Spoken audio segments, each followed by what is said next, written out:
ஆசீர்வாதமாய் வாழ்வது எப்படி? அதுதான் வர நாட்களில் சொல்லப்பட போகிறது.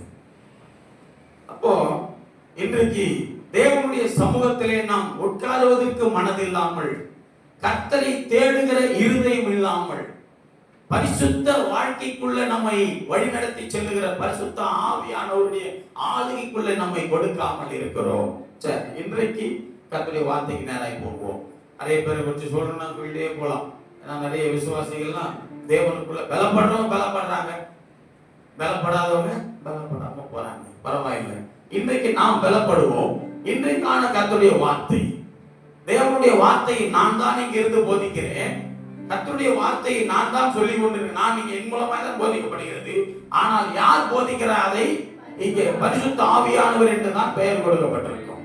தேவ செய்தியின் இடத்துல என் பேரை நான் எழுத மாட்டேன், பரிசுத்த ஆவியானவர். ஏனால் வசனம் சொல்லுகிறது, பேசுகிறவர் நீங்கள் அல்ல, பிதாவின் ஆவியானவரே உங்களிலிருந்து பேசுகிறார். அதனாலதான் இரவுல கண்மொழித்த எடுத்தாலும் சரி, அதிகாலையில் உட்கார்ந்தாலும் சரி, கர்த்தருடைய சமூகத்துல எப்பொழுதும் வார்த்தை கேட்கும்போது, ஆவியானவரே நீங்க பேசுங்கப்பா, இந்த மாம்சம் செயல்படக்கூடாது, என்னுடைய திறமையோ என்னுடைய ஆண்டவரே பேச்சோ இருக்கக்கூடாது, அங்க நீங்க என்ன வழி நடத்துங்க, நீங்க என்ன வழி நடத்துங்கப்பா. பரிசுத்த ஆவியானவர் எங்களை ஆளுகை செய்யுங்க.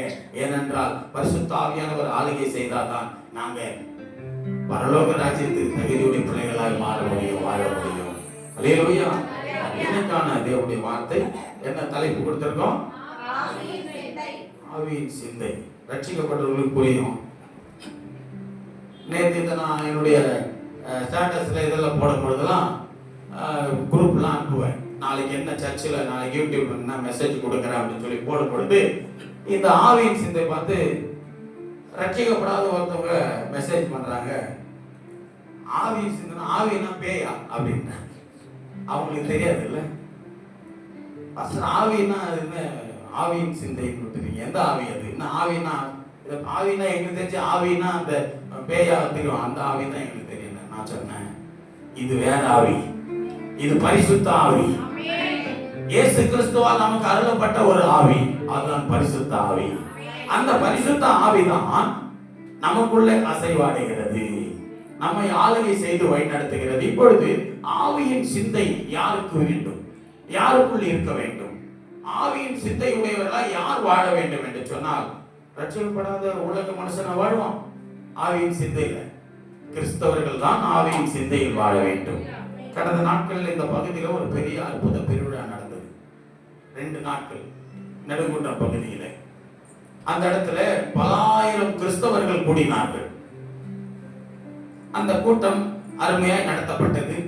அருமையான தேவ மனிதர், கர்த்தருக்காக வைராக்கியமாய், விசுவாசமாய், சத்தியத்தை சத்தியமாய் போதிக்கிற ஒரு தேவ மனிதர் சகோதரர் மோகன் சிலாசரஸ் அவர்கள் வந்து கர்த்தருடைய வார்த்தையை பகிர்ந்து கொண்டார்கள். அவர் வருகிறார் என்று சொன்ன உடனே இந்த இடத்துல அநேக பேனர்கள் வைக்கப்பட்டது, அவர்களுக்கு ஆம்புலன்ஸ் எல்லாம் கொடுக்கப்பட்டது. அவர் வருகிறார் என்று அறிந்தவுடன் அந்த இடத்துல, அந்த மைதானத்திலே அந்த கூட்டத்துக்கான எல்லா ஒழுங்குபாடும் செய்யப்பட்டிருந்தது. அநேக திரளான ஆயிரக்கணக்கான ஜனங்கள் அங்கே கூடினார்கள். ஏன் கூடினார்கள்? யார் அந்த ஜனங்கள்? கிறிஸ்தவர்கள், ரட்சிக்கப்பட்ட பிள்ளைகள் அங்கே கூடினார்கள். அந்த தேவ மனிதர் மூலமாய் அநேக சத்தியங்கள் வெளிப்பட்டது. அந்த கூட்டத்திற்கு நானும் போயிருந்தேன். நான் செய்த காரியம் என்ன தெரியுமா?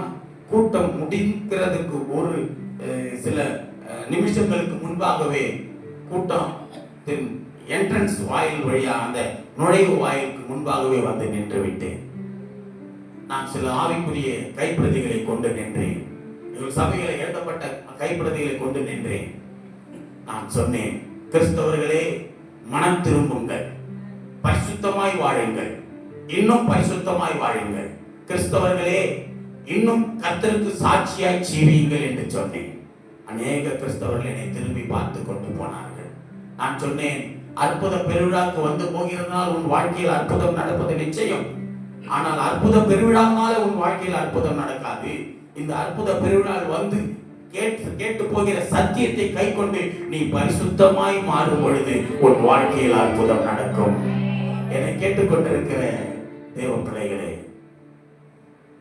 உங்கள் வாழ்க்கையில் அற்புதம் நடக்கும். கர்த்தருடைய பிள்ளைகள் வாழ்க்கையில் அற்புதம் நடக்குது நிச்சயம். அதிசயம் நடக்கும். எப்பொழுது நடக்கும் தெரியுமா? வேதம் சொல்லுகிறது, இன்றைக்கு உங்களை பரிசுத்தம் பண்ணிக் கொள்ளுங்கள், நாளைக்கு கர்த்தர் உங்கள் நடுவிலே அற்புதங்களை செய்வார். உன் வாழ்க்கையில் அற்புதம் நடக்க வேண்டுமா? அப்பொழுது உன் வாழ்க்கை பரிசுத்தமாய் மாறும் பொழுது பரிசுத்த தேவன் உன் வாழ்க்கையில் அற்புதம் நடப்பிப்பார். அல்லேலூயா. பரிசுத்தம் எப்படி நமக்குள்ளே வரும்? கர்த்தராகிய இயேசு கிறிஸ்துவை விசுவாசிக்கும் பொழுது அந்த விசுவாசம் நம்மை தேவனுக்குள்ளாய் வழி நடத்தும். விசுவாச நிமித்தமாய் நமக்குள்ள ஒரு பரிசுத்தமான வாழ்க்கை உண்டாகும்.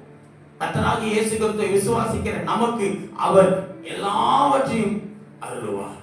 விசுவாசிக்கிறவர்களுக்கு எல்லாம் கூடும் என்று வேதம் சொல்லுகிறது. அல்லேலூயா. ஆகவே ஒவ்வொரு கிறிஸ்தவர்களுக்கும் இன்றைக்கு ஆவியின் சிந்தை வேண்டும். அதுதான் பரிசுத்த ஆவியானவர் நமக்கு அருளுகிற ஒரு சிந்தை. ஆவியின் சிந்தை என்ன செய்யும் தெரியுமா? நம்முடைய வாழ்க்கையில வேதம் சொல்லுகிறது, ரோமர் 8ஆம் அதிகாரம் 6வது வசனத்திலே, ஆவியின் சிந்தையோ ஜீவனும் சமாதானமாய் இருக்கிறது. மாம்ச சிந்தை மரணம், ஆவியின் சிந்தையோ ஜீவனும் சமாதானமும். வசனத்தை பாருங்கள் எல்லாரும். உங்கள் கையில் பைபிள் இல்லாவிட்டால், பார்க்க முடியாவிட்டால், எழுத்து தெரியாவிட்டால் உங்களுக்காக இங்கே ஸ்கிரீன்ல இந்த வசனம் வருது, நல்லா பாருங்க. மாம்ச சிந்தை மரணம், ஆவியின் சிந்தையோ ஜீவனும் சமாதானமாய் இருக்கிறது. மாம்ச சிந்தைக்கும் ஆவியின் சிந்தைக்கும் வித்தியாசம் உண்டு. மாம்ச சிந்தை மரணத்திலே, நீங்க மாம்ச சிந்தை உள்ள என்ன பண்றான்? பல தீமைக்குள்ள வாழ்றான். மாம்சம் தேவனுக்கு விரோதமாய் நம்மளை வழி நடத்தி கொண்டிருக்கிறது. இந்த மாம்சமானது ஆவிக்கு விரோதமானதான். இதே ரோமர் புத்தகம் 8ஆம் அதிகாரம் முழுமையா நீங்கள் வீட்டில் உட்கார்ந்து வாசித்து பாருங்கள். இந்த ரோமர் புத்தகத்திலே சொல்லப்பட்ட அப்போஸ்தலனாகிய பவுல் நமக்கு கற்றுக் கொடுக்கிற காரியங்கள், மாம்சம் ஆவிக்கு விரோதமாகும், ஆவி மாம்சத்துக்கு விரோதமாகும். இவ்விரண்டும் ஒன்றுக்கு ஒன்றாய் போராடி கொண்டிருக்கும். இதுல ஆவி ஜெயிக்க வேண்டுமா, மாம்சம் ஜெயிக்க வேண்டுமா என்று பார்த்தால், ஜெயிப்பது ஆவிதான், கர்த்தருடைய ஆவிதான், பரிசுத்த ஆவிதான் ஜெயிக்கும். பரிசுத்த ஆவியால் மட்டும்தான் இந்த மாம்சத்தை மேற்கொள்ள முடியும். ஆனால் நாம் பரிசுத்த ஆவிக்குள்ளாய் ஜீவிக்கிறோமா? பரிசுத்த ஆவிக்குள்ளாய் நாம் ஆளுகை செய்யப்படுகிறோமா? யோசனை பண்ணி பாருங்க. கர்த்தர் நம்மை எதற்காக இந்த பூமியிலே அவருடைய பிள்ளைகளாய் மாற்றி நமக்கு அவருடைய ரட்சிப்பை கொடுத்து அவருடைய பரிசுத்த ரத்தத்தினாலே நம்மை கழுவி அவருடைய பிள்ளைகளாய் இந்த பூமியில வைத்திருக்கிறார் என்று சொன்னால், வேதம் சொல்லுகிறது, தேவனாகிய கர்த்தர் அவர் பரிசுத்தர், ஆகையால் நீங்களும் பரிசுத்தராய் இருக்கிறீர்களா? நம்மால் பரிசுத்தமாய் இருக்க முடிகிறதா? யோசனை பண்ணி பாருங்கள். நாம் தேவனுடைய பிள்ளைகள். உணர்வு வரும் பொழுது நான் ஒரு நேரத்தில் பாவத்தில் ஜீவித்தேன். நேற்று கூட என்னுடைய சகோதரனை சந்திக்க போயிருந்தேன். என் தகப்பனாருடைய அண்ணனாய் என்னுடைய பெரியப்பா மகனை, அவரை சந்திக்க புறப்பட்டு, ஏன் சந்திக்க புறப்பட்ட தெரியுமா? அவர் மாம்சத்திலே விழுந்து போனார். அவருக்குள்ள இருந்த தேவனுடைய ஆவியை அவர் துக்கப்படுத்தும்படி மாம்சத்திலே விழுந்து போனார். அந்த மாம்சத்திலே விழுந்து போனவரை பலப்படுத்தும்படி நான் போனேன். ஏன் தெரியுமா? நான் பலப்பட்டு நிற்கிறதுனாலே, நான் ஆவியிலே பலம் கொண்டு நிற்பதினாலே என்னுடைய பாவத்தையும் அக்கிரமத்தையும் நான் விட்டு விலகி கர்த்தராகிய இயேசு கிறிஸ்துவுக்குள்ளாய் வந்து என் பாவத்தையும் அக்கிரமத்தையும் நினையாமல் எண்ணாமல் இருக்கிற இடத்துல என்னை அர்ப்பணித்ததினாலே ஆவியின் சிந்தை உள்ளவனாய் இன்றைக்கு இந்த உலகத்தையும் உலகத்தின் அதிபதியாகிய சாத்தானையும் பிசாசையும் ஜெயித்து அவன் கிரியைகளை அழித்து இந்த மாம்சத்தை மேற்கொண்டு நிற்கிறேன். நம்முடைய வாழ்க்கையில் மாம்சத்தை ஜெயிக்கிறவர்களாய் நாம் வாழ வேண்டும். மாம்சத்தை ஜெயிக்க வேண்டுமானால் ஆவியின் சிந்தை நமக்கு வேண்டும். அந்த ஆவியின் சிந்தையான் கிறிஸ்து இயேசுவின் சிந்தை. கிறிஸ்து இயேசுவால் நமக்கு அருளப்பட்ட பரிசுத்த ஆவியின் சிந்தை. இந்த ஆவியின் சிந்தை நமக்கு ஜீவனையும் சமாதானத்தையும் கொடுக்கிறதா இருக்கிறது. மாம்சம் என்ன பண்ணுது? உன்னை ஆண்டவருக்கு பிரியமில்லாத கொண்டு போய் அநேக தீமைக்குள்ள கொண்டு போய் நடத்தும். மாம்சம் சண்டை போட சொல்லும். சண்டை போட்டா சண்டையில காயம் வரும், அடிப்படும், சண்டை பகை உண்டாக்கும், கொலை பாதகத்துக்குள்ள கொண்டு போவோம், பல தீமை வரும். மாம்சம் பொய் பேச சொல்லும், மாம்சம் திருட சொல்லும், பலவிதமான தீமையான காரியங்களை யோசிக்க வைக்கும். மாம்சம் பலவிதமான இச்சையை நமக்குள்ள பிறப்பிக்கும், பலவிதமான பாவத்திற்குள்ளே நம்மை கொண்டு போவோம். அதுதான் இந்த மாம்சம். அப்ப இந்த மாம்சத்தை மேற்கொள்வதற்காக தான் இயேசு கிறிஸ்து நமக்கு தந்திருக்கிறார் பரிசுத்த ஆவியை. இந்த பரிசுத்த ஆவியின் சிந்தை நாம் உடையவர்களாய் இருக்கும் பொழுது ஆவியின் சிந்தையோ ஜீவனும் சமாதானமாய் இருக்கிறது. இந்த ஆவியின் சிந்தை நம்முடைய ஜீவனை பாதுகாக்கிறது. அது நமக்கு சமாதானத்தை அருளுகிறது. மாம்சத்தின் நடக்கிறவர்கள பாருங்க, சமாதானம் இருக்காது. ஆவியின்படி நடக்கிறவர்கள் வாழ்க்கையில தேவ சமாதானம் இருக்கும். சமாதானத்துல ரெண்டு சமாதானம். ஒன்னு உலகம் கொடுக்கிற சமாதானம், இன்னொன்னு தேவன் கொடுக்கிற சமாதானம். எத்தனை பேர் சொல்றீங்க என்கிட்ட தேவ சமாதானம் இருக்குதுன்னு சொல்லி? தேவ சமாதானம் உங்ககிட்ட இருக்கா? உலக சமாதானம் இருக்கா? உலக சமாதானம் பொறாமை கொள்ளும். உலக சமாதானம் தனக்கு சுயநலமா இருக்கும். உலக சமாதானம் எப்படிப்பட்டது? சுயநலமானது. ஆனா தேவ சமாதானம் பொதுநலமானது. அதை பிறருக்கு கொடுக்க சொல்லும். அந்த சமாதானம் பிறர் மேல கரிசனை உள்ள இரக்கமுள்ளதா இருக்கும். அதுவே தேவ சமாதானம். அந்த சமாதானம் நமக்கு நித்தியமாய் நமக்குள்ளே வாசம் பண்ணுகிற சமாதானம். அதனாலதான் இயேசு கிறிஸ்து அவர் உயிர் தெரிந்து வந்து உங்களுக்கு சமாதானம் என்று சொன்னார். இயேசு கிறிஸ்து உயிர் தெரிந்து வந்து என்ன கொடுத்தாரு? சமாதானம். உங்களுக்கு சமாதானம் உண்டாவதாக. இதோ என்னுடைய சமாதானத்தை உங்களுக்கு தருகிறேன். உலகம் கொடுக்கிற பிரகாரமாய் அல்ல, என்னுடைய சமாதானத்தையே கொடுக்கிறேன், பெற்றுக் கொள்ளுங்கள். உலக சமாதானம் இன்றைக்கு இருக்கும், நாளை அது நம்மை விட்டு போய்விடும். அதை நம்ம இழந்து நிற்போம். ஆனால் தேவ சமாதானம் உன்னை என்றென்றைக்கும் அவருக்குள்ள நிலைத்திருக்கும்படி செய்யும். அது உன் வாழ்க்கையை சந்தோஷமாய் வைத்திருக்கும். அதுவே தேவ சமாதானம். அது எப்படி உண்டாகுமா? ஆவியினாலே உண்டாகக்கூடியது. பரிசுத்த. அதனாலதான் இயேசு கிறிஸ்து சமாதானத்தை அருளினோட இன்னும் தந்தாரு. அடுத்து என்ன கொடுத்தாரு? விசேஷமா 2 கிஃப்ட் நமக்கு இயேசு கிறிஸ்து ரிசரக்ஷன் ஆஃப்டர் ரிசரக்ஷன் அப்புறம் என்ன பண்ணாரு? 2 கிஃப்ட் கொடுத்திருக்காரு. ரெண்டாவது உயிர் தேர்ந்ததுக்கு அப்புறம் ஒன்னு சமாதானம், இன்னொன்னு பரிசுத்த ஆவி. அவர்கள் மேல் ஊதி பெற்றுக்கொள்ளுங்கள் என்றார். பரிசுத்த ஆவியை அவர்களுக்கு அருளினார். அந்த பரிசுத்த ஆவிதான் அவர்களை உயிர்ப்பித்தது. கிறிஸ்து இயேசுவுக்குள்ளாய் இயேசு கிறிஸ்து உயிர்த்தெழுந்தார். அவர் ஜெயித்தெழுந்தார். உயிர்த்தெழுந்தார், ஜெயித்தெழுந்தார். நம்மை உயிர்ப்பித்தும் இருக்கிறார். அவர் நமக்குள்ள உயிர்ப்பிக்கப்பட்டிருக்கிறாரா? நாம் அவருக்குள்ள உயிர்ப்பிக்கப்பட்டிருக்கிறோமா? இதுவே ஆவியின் சிந்தை. அருமையான தேவ பிள்ளையே, ஆவியின் சிந்தையை குறித்து ரோமர் 8ஆம் அதிகாரம் 27ஆம் வசனம் வாசிங்க. அப்படியே 9ஆம் வசனத்தையும் வாசிங்க. ஆவியானவர் தேவனுடைய சித்தத்தின்படியே பரிசுத்தவான்களுக்காக வேண்டுதல் செய்கிறபடியால் இருதயங்களை ஆராய்ந்து பார்க்கிறவர் ஆவியின் சிந்தை இன்னதென்று அறிவார். அவருக்கு தெரியும். இங்க உட்கார்ந்து இருக்கிற உங்களையும் என்ன பேசணும், என்னையும் பார்க்கிறார். நம்மள அறியறார். நம்ம எல்லாரையும் ஒருத்தர் அறியறார். அவர் தான் ஆவியானவர். Is a holy spirit. holy spirit நம்ம உணரதான் முடியும். இப்ப காத்து வீசுதுன்னா, காத்து அடிக்குதுன்னு காத்தை பார்க்க முடியுமா? நம்ம முடியுமாப்பா? காத்தெல்லாம் பார்க்க முடியாது. Mister Joshua கவனிக்கிறீங்களா? காத்தை பார்க்க முடியுமா? காத்து அடிக்குது எப்படி சொல்லுவ? எதை வச்சு சொல்லுவ? உணர்வு தான். உன் மேல காத்து படுதுன்ற, உன் மேல காத்து வீசுறதுனால அந்த காத்து உன் மேல படும் பொழுது காத்து நல்லா அடிக்குதுப்பா, அதை பார்க்க முடியாது. அது போலதான் ஹோலி ஸ்பிரிட். அவரை உணரதான் முடியும். கிறிஸ்தவர்கள் யார் அவர்களை உணர்வார்கள்? யார் அவரை வாஞ்சிக்கிறார்களோ, அவரிடத்திலே அவரை ஏற்றுக்கொள்ள அவருடைய ஆளுகைக்குள்ள தன்னை ஒப்பு கொடுக்கிறார்களோ அவர்கள் தான் அவரை உணர முடியும். எப்பொழுது உணர முடியும் தெரியுமா? ஆவியான நமக்குள்ள வருது. இப்ப நம்ம புழுக்கமா இருக்கிற நேரத்துல அப்படி சில்லுன்னு காத்து வீசணும்னு எப்படி இருக்கு? நமக்கு நல்ல ஒரு காத்து அடிக்கு அப்படி சொல்லுவோம்ல. ஆவியானவர் உனக்குள்ள வரும்போது ஒரு உணர்வு வரும். என்ன உணர்வு தெரியுமா? ஐயோ, நான் ஒரு கிறிஸ்தவனா இருந்தோம், இப்படி ஒரு பாவத்துல ஜீவிக்கிறனே, பாவத்தை குறித்த உணர்வு. அது உனக்கு வந்துச்சுனாலே யார் உள்ள வந்துட்டா? ஏன்னா வசனம் சொல்லுது, யோவான் 14ஆம் அதிகாரத்துல சத்திய ஆவியாகிய தேற்றரவாளன் உனக்கு தரேன். அவர் வந்து என்ன செய்வாரா? அவர் பாவத்தை குறித்தும் நீதி நியாய தீர்ப்பை குறித்தும் கண்டித்து உணர்த்துகிறவராயிருக்கிறார். ஒவ்வொரு மனுஷனுக்கும் யார் என்ன உணர்த்துறாரு? பாவத்தை குறித்து கண்டித்து உணர்த்துவார். நான் பாவியா இருந்த என்ன இன்னைக்கு இப்படி நிக்க வச்சிருக்காருன்னா எப்படி தெரியுமா? என் பாவத்தை பரிசுத்த ஆவியானவர் உணர செய்தார். பாவம் உணர்த்தப்பட்ட பிற்பாடு அதிலிருந்து நாம் விடுதலை பெறுவதற்காக ஆவியானவர் உதவி செய்கிறார். அல்லேலூயா. இன்னைக்கு நிறைய பேருக்கு தெரியல, பரிசுத்த ஆவியானவரை உணர முடியல.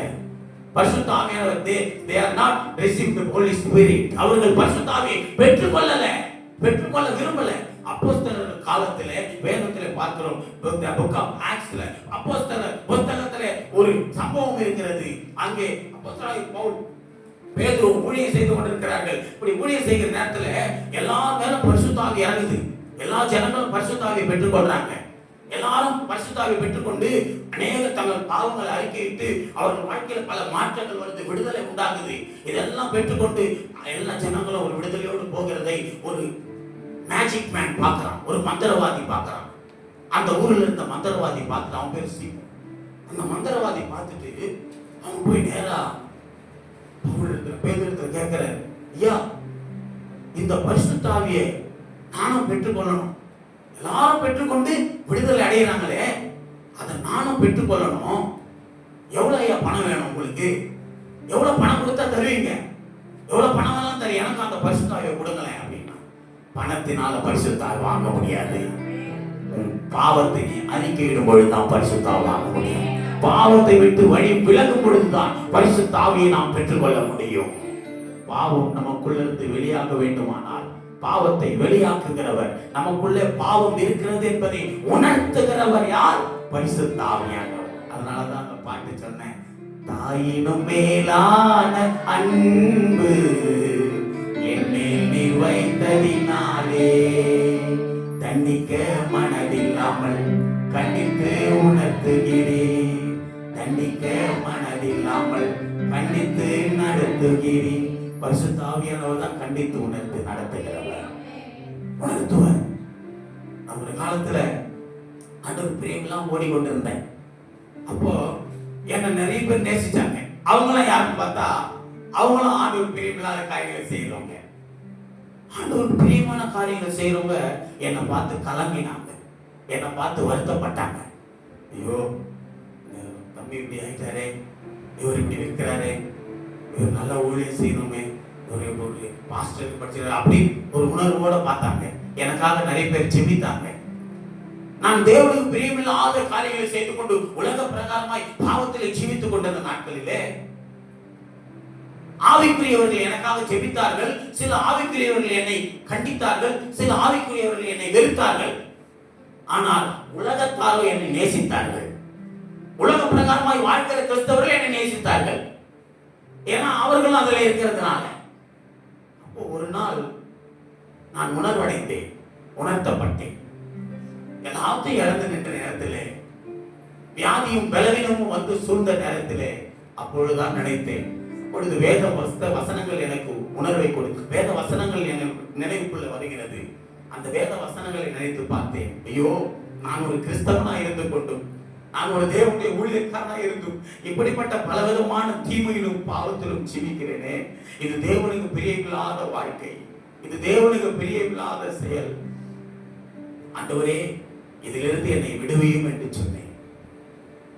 பரிசுத்த ஆவியானவர் உணர்வை கொடுத்தார். அப்படி உணர்வடைந்து தேவனுக்குள்ளாய் எழுந்து நின்றேன். தேவன் என்னை உருவாக்கினார்.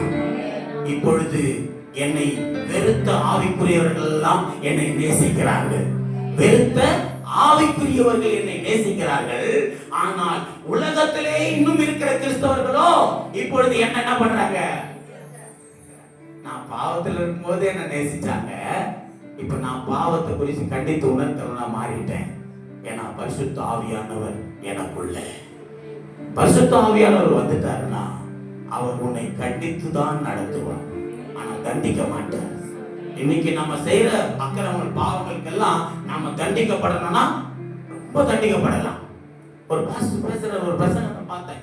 இயேசு கிறிஸ்து மரணத்தை ஜெயித்தாருன்னு சொல்றதுல, மரணத்தை ஜெயித்தாருன்னு சொல்லி அவர் சொல்றாரு, இயேசு கிறிஸ்து மரணத்தை ஜெயிக்கவே இல்லைன்ட்டு. எனக்கு ஒரு ஆச்சரியம், என்ன இப்படி பேசுறாரு இவரு, என்னன்னா சொல்ல வராரு, கூர்ந்து கவனிப்போம். அழகான ஒரு சத்தியத்தை சொன்னதை கேட்டேன். அவர் சொல்றார், மரணத்தை இயேசு கிறிஸ்து ஜெயிக்கல. நான் நினைச்சேன், என்னடா இந்த மனுஷன் ஒரு ஊழியக்காரர் இப்படி பேசுறாரு? பைபிள் வசனத்தில் மரணத்தை ஜெயித்து இருந்தாரே என் ஆண்டவர். இவர் சொன்னார் மரணத்தை இல்லையே, அவர் தான் செத்துட்டாரே. இயேசு கிறிஸ்து மரித்துட்டாரே, எப்படி மரணத்தை ஜெயிச்சாரு? மரித்துட்டு பிறகு மரணம் ஜெயிச்சுன்னு சொல்ல முடியுமா? சொல்லுங்க. செத்துட்டா மரணத்தை ஜெயிச்சு சொல்ல முடியும்? செத்துட்டாரு, மரித்துட்டாரு, மரணத்தை ஜெயித்தாருன்னு சொல்லியிருக்கேன். வேற எப்படி சொல்றாரு? அவர் மரணத்தை ஜெயிக்கல, அவர் மரணத்தை ஜெயிக்கல, அவரு என் மரணத்தை அவர் ஜெயித்து எடுத்திருக்கிறாரு. நான் சாக வேண்டிய இடத்துல, நான் மறிக்க வேண்டிய இடத்துல அவர் எனக்காக மறித்திருக்கிறாரு. அவர் மறிக்கல. அப்ப அங்க யார் மறிக்கிறது? நான் மறித்து என் மரணம் ஜெயமாக எழுதப்பட்டிருக்கிறது. என்ன எனக்காக இயேசு கிறிஸ்து மரித்தார். அதான உண்மை. நமக்காக மரித்தாரு, உயிரோடு எழுந்துட்டாரு. அப்போ நம்ம மரணத்தை அவர் ஜெயித்திருக்கிறாரு. நாம மறிக்க வேண்டிய இடத்துல அவர் மறிச்சு நமக்கு மரண ஜெயத்தை கொடுத்திருக்கிறாரு. அல்லேலூயா. அப்பேற்பட்ட தெய்வத்தை நாம எப்படி நம்முடைய இருதயத்துல வச்சு அவரை ஆராதிக்கணும்? அவர் பரிசுத்தமுள்ள தெய்வம். அவர் பரிசுத்தமுள்ள தெய்வம். அந்த பரிசுத்தமுள்ள தெய்வத்தை பரிசுத்தமா ஆராதிச்சாதான் அவருக்கு பிடிக்கும். வேதம் சொல்லுது, பரிசுத்தம் இல்லாமல் ஒருவனும் தேவனை நேசிக்க முடியாது. என்னுடைய பாவங்கள் எல்லாம் என்னை விட்டு அகற்றினது, நீங்கினதை நான் பார்த்தேன். அப்பொழுது எனக்குள்ள ஒரு உணர்வு வந்தது, பரிசுத்த ஆவியானவர் என்னை ஆளுகை செய்கிறார். இப்பொழுது வேதத்தை நான் அதிகமாய் தியானிக்க முடிகிறது. முதலெல்லாம் பைபிள் எடுக்க முடியாது, ஏன்னா என்ன மாம்சம் ஆளுகை செய்து கொண்டிருந்தது. மாம்ச சிந்தை. இன்றைக்கு வேதம் தியானிக்கிறேன், ஜெபிக்கிறேன், கர்த்தரை துதிக்கிறேன், அவர் நாமத்தை மகிமைப்படுத்துகிறேன், கர்த்தருடைய வசனத்தின்படி நடக்கிறேன். அது எனக்கு மேன்மையாய் தெரிகிறது. ஒரு கிறிஸ்தவனாய் தேவனுடைய பிள்ளையாய் இந்த உலகத்தை ஜெயித்து வாழ்கிறேன். ஒரு கிறிஸ்தவனாய் தேவனுடைய பிள்ளையாய் பிசாசை ஜெயித்து வாழ்கிறேன். ஒரு கிறிஸ்தவனாய் தேவனுடைய பிள்ளையாய் மாம்சத்தை ஜெயித்து வாழ முடிகிறது. ஏன் தெரியுமா? ஆவியின் சிந்தையை எனக்குள்ளே நான் வைத்துக் கொண்டலாம். இப்ப ரோமர் 9ஆம் வசனம், அதுல வாசிங்க, 8ஆம் அதிகாரத்துல 9ஆம் வசனம். நம்ம ஒவ்வொருவரையும் ஆண்டவர் அறிந்திருக்க, தேவனுடைய ஆவி உங்களில் வாசமா இருந்தால் நீங்கள் மாம்சத்துக்கு உட்பட்டவர்களாய் இராமல்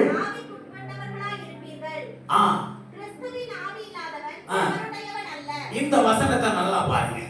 பைபிள் வசனம் தான் நமக்கு ரொம்ப முக்கியம். சோ இந்த பைபிள் வசனம் சொல்லுது, தேவனுடைய ஆவி உங்களில் வாசமாய் இருந்தால் நீங்கள் மாம்சத்துக்கு உட்பட்டவர்களாய் இராமல் ஆவிக்கு உட்பட்டவர்களாய் இருப்பீர்கள். எந்த யாருக்குள்ளெல்லாம் தேவனுடைய ஆவி இருக்குதோ, யாருக்குள்ளெல்லாம் தேவனுடைய ஆவி இருக்கு சொல்லிக் கொள்ள முடியுமா? தேவ ஆவி உனக்குள்ள வாசமாய் இருந்தா அதான் பரிசுத்த ஆவி.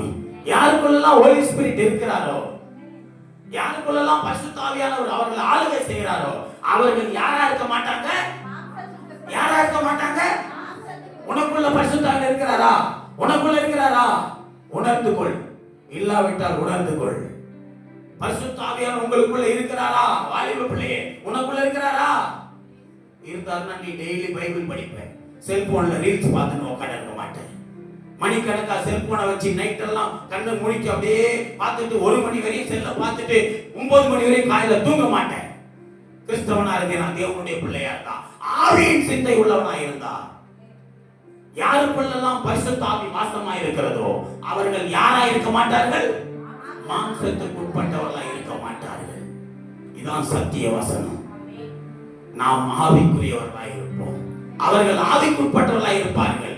கிறிஸ்துவின் ஆவி இல்லாதவன், கிறிஸ்து நமக்கு தந்தருளின ஆவி பரிசுத்த ஆவி, அந்த ஆவி இல்லாதவன் யாருடையவன் அல்ல. நாம் தான் சொல்லிக்கணும், நான் கிறிஸ்தவன், நான் ஆண்டவருடைய பிள்ளைன்னு சொல்லி. நிறைய பேர் சொல்றோம், உண்மைதான், நாம சொல்லிக்கிறோம், நான் ஆண்டவருடைய பிள்ளை, நான் இயேசுவின் பிள்ளை. இயேசு சொல்லணும், இவன் என்னுடைய மகள், இவன் என்னுடைய மகன், இவன் என்னுடைய பிள்ளை, இவர்கள் என்னுடைய பிள்ளைகள். அவர் சொல்லுகிறார், இவங்க தான் என்னுடைய பிள்ளைங்க. போன வாரம் ஒரு வீட்டுக்கு போயிருந்தேன், அங்க கேட்டேன், உங்களுக்குள்ள இயேசு இருக்கிறாரா? எல்லாம் இப்படி கேட்கிறாரு பாஸ்டர். ஆமா, உனக்குள்ள இயேசு இருக்கிறாரு. இயேசு உனக்குள்ள இருக்கிறாரா? உண்மையா சொல்ற? இயேசு உனக்குள்ள இருந்தா அன்பு இருக்கும் உனக்குள்ள.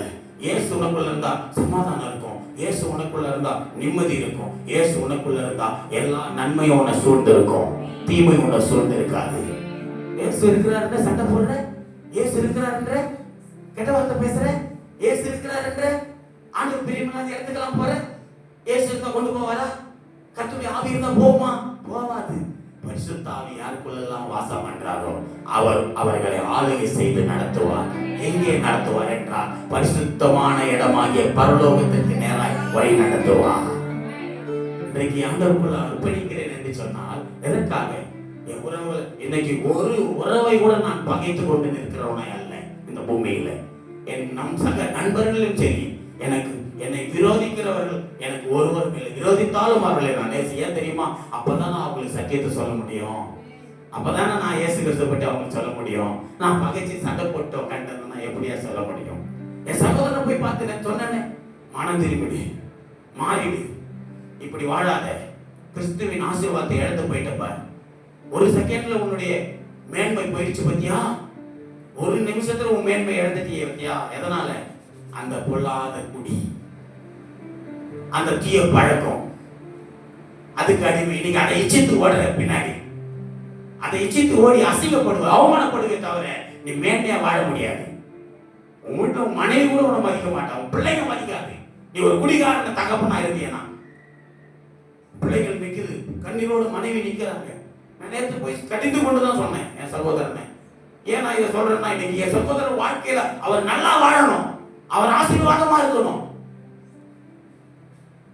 எல்லாத்தையும் இழந்து நிற்கிறார். அவமானப்பட்டு சொன்னேன், மனம் திரும்பிட்டேன். இனி உனக்குள்ள நான் இந்த தீமையை பார்க்க கூடாது, இயேசுவை பார்க்கணும்.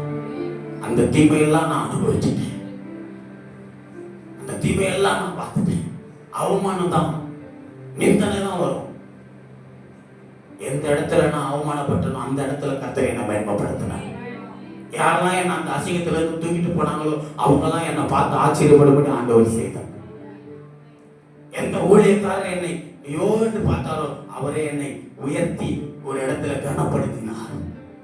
ஏனென்றால் எனக்குள்ள வந்த ஆவியானவர் என்னை நடத்துகிறார்.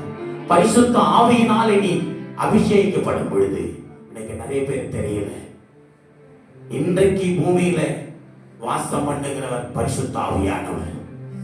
இயேசு கிறிஸ்து எங்கே என்று சொன்னால் அவர் பிதாவின் வலது பரிசுத்திலே உட்கார்ந்திருக்கிறார். பைபிள் வசனம் சொல்லுது அவர் எங்கே உட்கார்ந்திருக்கிறார்? பிதாவின். இயேசு கிறிஸ்து எங்க இருக்கிறாரு? பரலோகத்திலே பிதாவின் வலது பரிசுத்திலே உட்கார்ந்து கொண்டு நமக்காக பரிந்து பேசிக் கொண்டிருக்கிறார். நம்மை பிதாவிடத்திலே அறிக்கை பண்ணி கொண்டிருக்கிறார். யார் பூமியிலே இயேசு கிறிஸ்துவை அறிக்கை பண்ணுகிறார்களோ அவர்களை அங்கே அவர் அறிக்கை பண்ணி உட்கார்ந்து கொண்டிருக்கிறார். நம்ம அறிக்கை பண்றோமா? யோசனை பண்ணி பாருங்க. என் கூட இருக்கிற நண்பர்களுக்கெல்லாம் நான் சொல்லுவேன், இப்போ எங்க போனாலும் சொல்றேன், இயேசு ஏற்றுக்கொள்ளுங்க, வந்துருங்க சர்ச்சைக்கு, இயேசப்பா கிட்ட வந்துருங்க, நல்ல ஆசீர்வாதமா இருப்பீங்க, உன் வாழ்க்கை மாறிடும். நிறைய நண்பர்கள் உறவுகள் எல்லாம் பார்த்து சொல்றேன். ஏன் தெரியுமா? என் வாழ்க்கையில் அடைந்த சமாதானம், சந்தோஷம், நிம்மதியை என்கிட்ட பெருசா நான் பெரிய பணக்காரர்கள் கோடீஸ்வரன் இல்லை, ஆனா என்கிட்ட அவருடைய சமாதானம் இருக்குது, சந்தோஷம் இருக்குது, நிம்மதியான வாழ்க்கை, பரிசுத்தத்தை எனக்கு ஆண்டவர் கொடுத்துட்டாரு.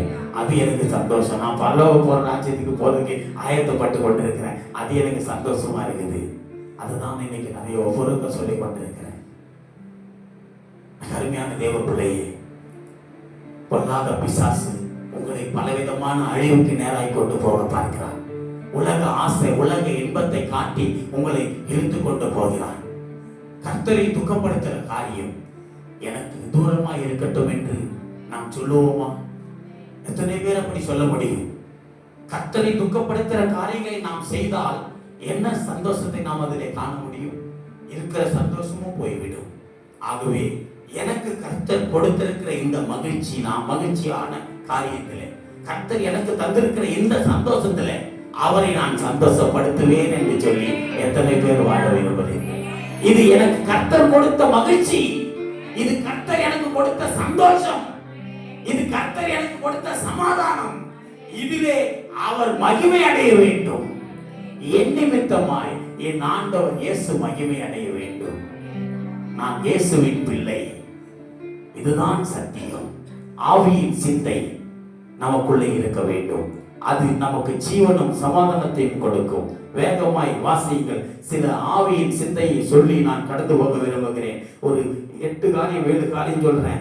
ஆவியின் சிந்தையில் ஆவியான சிந்தையானது, பரிசுத்த ஆவியானது எப்படியெல்லாம் நமக்குள்ளே வாசம் பண்ண வேண்டாம். 1 சங்கீதம் 3 வாசிங்க. சங்கீதம் 32 2ஆம் வசனம், நீதிமொழிகள் 11:13. ஒருத்தர் வேகமா எடுத்து வச்சுங்க. எவனுடைய அக்கிரமத்தை கர்த்தர் எண்ணாது இருக்கிறாரோ, எவனுடைய ஆவியில் கபடம் இல்லாது இருக்கிறதோ அவன் பாக்கியவான். ஆவியின் சிந்தை, முதல் சிந்தை ஆவியில் கபடம் இல்லாது இருக்கிறது. கபடமில்லாத ஆவி பரிசுத்த ஆவி. கபடமில்லாத ஆவி என்ன தெரியுமா? சார் அவருக்கு ஒண்ணுமே தெரியலப்பா, பாவம் பாவம் சொல்லுவாங்கல்ல. சில பிள்ளைங்களை பார்த்து சொல்லுவோம், அந்த பிள்ளைக்கு ஒண்ணுமே தெரியல, பாவம் வெகிலியா இருக்கு, இந்த பிள்ளை பாவம். நம்ம வாசிக்க சொன்னா, நம்மள ஸ்லாங்ல சொல்லிக்கிட்டோம்னா அதான் சொல்ல கபடம் இல்லாது இருக்கிறது. அதான் சொன்னார், புறாக்களை போல நீங்கள் கபடற்றவர்களாயிருங்கள். எவனுடைய ஆவியில் கபடம் இல்லையோ அவர் கபடமற்றவராக இருந்தார். இயேசு கிறிஸ்து எல்லாரும் குஷ்டரோகியை கண்டு தூர விலைக்கு ஓடினார்களே, அவன் எழுந்து அவன் கிட்ட போய் அவனை அணைத்தாரே. அந்த நோய் தனக்கு வந்துடும் நினைக்கலையே அவரு. அதான் கபடம் இல்லாதது. ஐயோ இவங்களை தொட்டா அவங்களுக்கு இருக்கிற நிலவு. அவர் வீட்டுக்கு போயிருந்த ஒரு பிள்ளைக்கு ஜுரம், டைபாய்டு ஜுரமா. அந்த பிள்ளைக்கு டிஃபன்ல கொடுத்துருக்கிறேன். அந்த பிள்ளை சாப்பிட்டே இருக்குது. சாப்பிட்டு நானும் பக்கத்துல உட்காந்து நான் எனக்கு இதை சாப்பிட்டு இருக்கிறேன். அந்த பிள்ளை சாப்பிட்டு வேணுமான எடுத்துக்குமா, எவ்வளவு வேணா எடுத்துக்குமான்னு. அதுக்கு சாப்பிட ஆசை, எல்லாத்தையும் எடுத்து வச்சு சாப்பிடுது. நல்லா பிடிச்சி நல்லா அது கூட நல்லா சாம்பார்லாம் ஊற்றி நல்லா சாப்பிடுது. சாப்பிட்டே இருந்துச்சு. குறிப்பிட்ட அளவு தான் சின்ன பிள்ளை சாப்பிடுது. நல்லா சாப்பிட முடியல, அப்படியே வைக்கிது, வேஸ்ட் பண்ணுது. வேஸ்ட் ஆகணும். நான் பார்த்தேன், இன்னும் சாப்பிட முடியலடா, கொடுமாத வாங்கி நான் சாப்பிடும் போது அங்க இருந்த அந்த அம்மா சொல்றாங்க, பெரியவங்க, ஐயோ அதை சாப்பிடாதீங்க, அந்த பிள்ளைக்கு இருக்கிற ஜுரம் உங்களுக்கு வந்துடும். அவங்களுக்குள்ள என்ன ஆகணும், அந்த பிள்ளைக்கு ஜுரம் இருக்கு, அந்த ஜுரமானது காய்ச்சலானது, அது சாப்பிடுற சாப்பாடு நம்ம சாப்பிட்டா நமக்கு வந்துடுன்ற உணர்வு அவங்களுக்கு இருக்குது.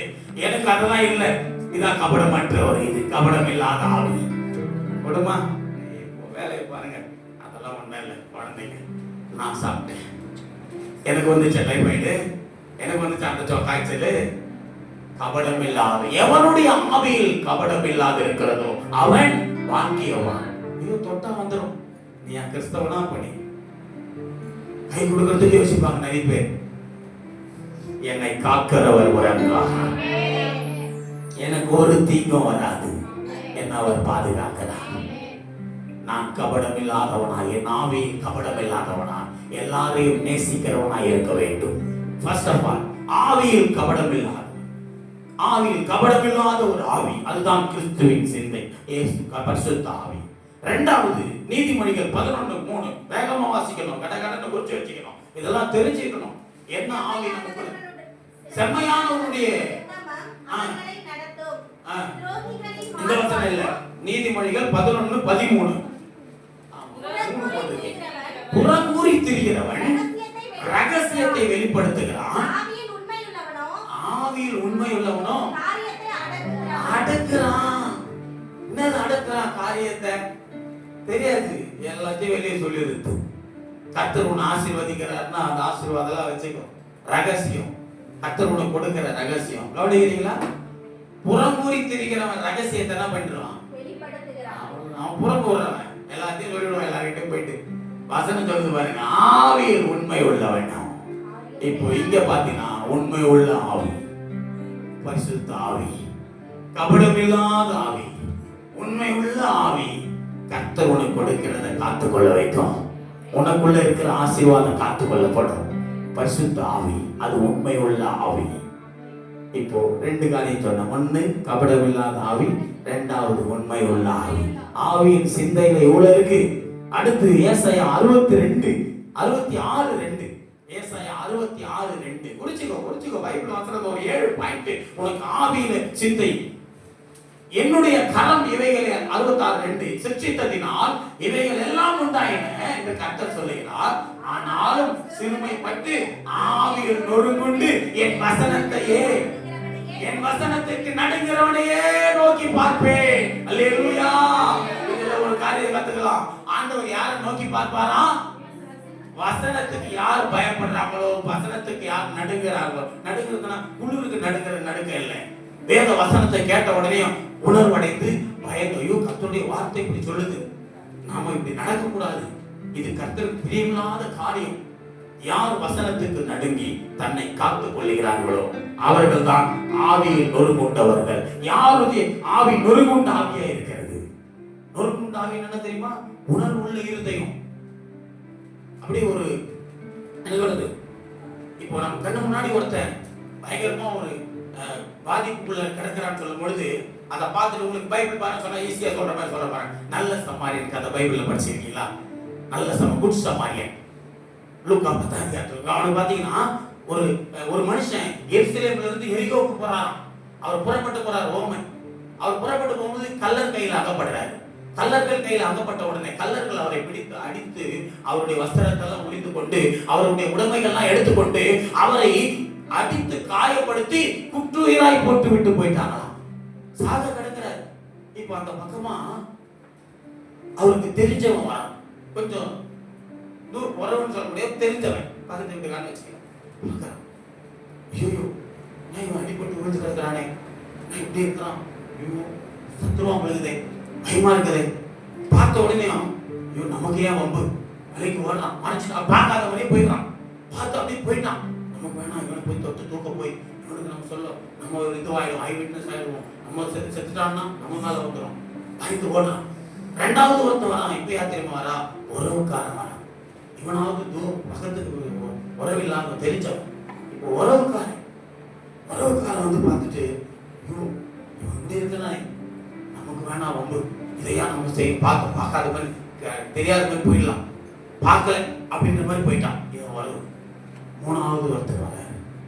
அவர் என்ன செய்தார் தெரியுமா? பார்த்த உடனே அவன் மேல் மனதுருகி கரிசனையோடு இறங்கி இரக்கமுள்ளவராய், ஐயோ இப்படி இருக்கானே சொல்லி தொட்டு தூக்கி தன்னுடைய வாகனத்தில் ஏற்றி அவனை கொண்டு போய் அவன் காயங்கள் எல்லாம் கட்டி சத்திரத்திலே ஒரு பாதுகாப்பான இடத்துல வச்சு அவனுக்கு பராமரிப்பு கொடுத்தான். இதுதான் நொறுங்குண்ட ஆவி. யார் ஒருவன் மற்றவர்களுக்காக பரிதவிக்கிறானோ, பாவத்திற்கு குறித்து உணர்வடைகிறானோ, வசனத்தை கேட்டு உணர்வடைகிறார்களோ, அதுதான் நொறுங்குண்ட ஆவி உள்ள இருதயம். ஒரு உணர்வு இல்லாத இருதயம் அது நொறுங்குண்ட ஆவியே கிடையாது. வேதம் சொல்லுகிறது, தேவனுக்கு ஏற்ற ஆவி எதுவென்றால் நொறுங்குண்டதும் நறுங்குண்டதுமான ஆவிதான் கர்த்தருக்கு ஏற்ற, கர்த்தருக்கு பிரியமான இருதயம்.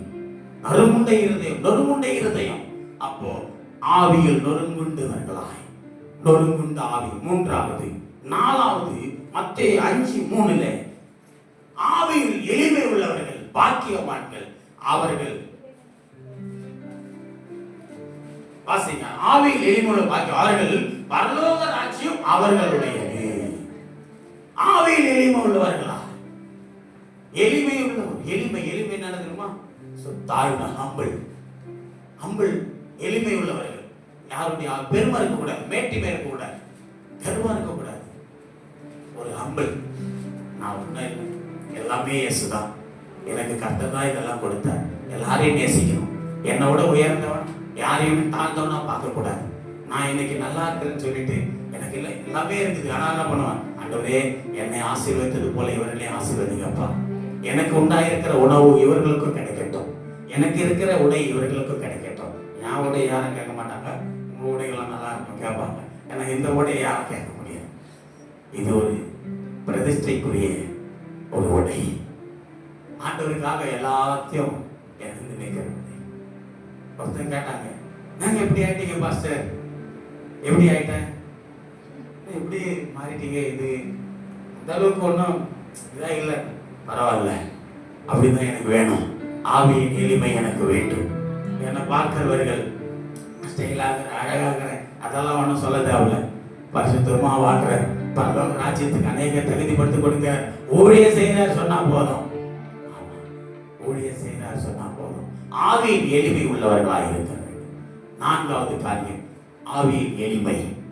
முதல்ல சொன்ன என்ன ஆவி? கபடமில்லாத ஆவி. இரண்டாவது உண்மையுள்ள ஆவி. மூணாவது நொறுங்குண்ட ஆவி. நாலாவது எளிமையுள்ள ஒரு ஆவி. ஐந்தாவது அப்போஸ்தலர் 17ஆம் அதிகாரம் 16ஆம் வசனம், 13, 18, 5 2 வசனம் வாசிக்கலாம். 17, 16 ஃபர்ஸ்ட். அப்போஸ்தலர் 17, 16.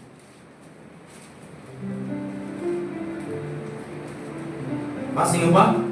அத்தேனே பட்டணத்தில் பவுல் அவர்களுக்காக காத்துக் கொண்டிருக்கையில் அந்த பட்டணம் விக்கிரகங்களால் நிறைந்திருக்கிறதை கண்டு தன் ஆவியில் மிகுந்த, நான் கூட ரொம்ப வைராக்கியமாயிடுவேன் இது மாதிரிலாம் பார்க்கும்போது. கிறிஸ்தவ வீட்டில் ஐடியல் வர்ஷிப், விக்கிரக காரியங்கள் நிறைந்திருந்தா அங்க சொல்றாரு பாருங்க, அத்தனை பட்டணத்துல விக்கிரகங்களால நிறைந்திருக்கிறத கண்டு அவர் போய் அவ்வளவு அழகா சத்தியத்தை சொல்லி அவ்வளவு அழகா கர்த்தருக்குள்ள வழி நடத்தி ஜனங்கள் எல்லாம் சத்தியத்தை நாட்டும் போது அங்க என்ன நிறைந்திருக்கிறதா, இன்னும் ஜனங்கள் மனதில் விக்கிரகங்களால் நிறைந்திருக்க கண்டு தன் ஆவியிலே மிகுந்த வைராக்கியம் அடைந்து, 18ஆம் வசனம் அதிகாரம் 5ஆம் வசனம் வாசிங்க. பாருங்க, தன் ஆவியில் மிகுந்த வைராக்கியம் அடைந்தார்.